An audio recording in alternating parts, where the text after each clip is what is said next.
Hi everybody, Craig Gorman here from Montly Real Estate, bringing you my monthly video for October.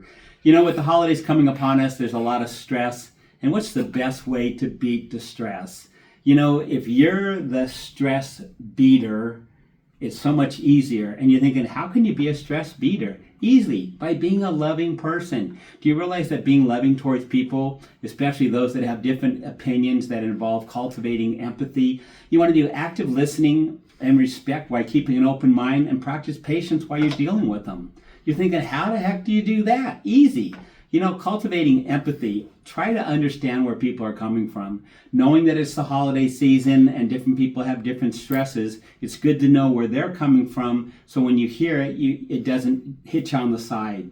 You want to make sure that you practice active listening. You know, one thing I've learned in sales, the best part of the sale is the listening part. So listen to people. Then that way you can come back and actually help them so much more.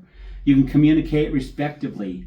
Avoid blame. Never point fingers. You know, this is a situation where it's always good to kind of talk about or talk in the third person, meaning it's not a you, it's not an I. It's, hey, I remember Jim when Jim did this. Hey, people don't know Jim. They're not afraid by them. They're not going to take it personally. That's the best part.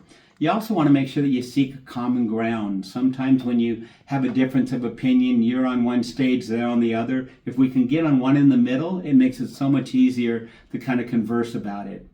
You always want to be patient and open-minded. You know, it's a situation that, once again, you always want to know where people are coming from. It's a lot easier to understand and help them change whatever their situation may be if you know what it is that's causing it in the first place. You also want to set boundaries with love. A lot of times this happens to do with friends that happens to always come over and borrow stuff or what have you. Hey, set boundaries that there's certain times they can come over, but do it lovingly. And most of all, reflect on your reactions. You know, you want to self-reflect because of the fact that don't get upset over someone because of something that was said because of the way it hit you. Make sure first the way it was said, where they're coming from, but most of all, always think of others when you're reacting. That way then you won't be as upset or come across that way. If you need any other ideas on how to make it through the holidays without being stressful, hey, give me a call, 408-313-8411. If nothing else, I make the world's best limoncello. That'll cure all your problems. Have a great one. Have a great month. Bye now.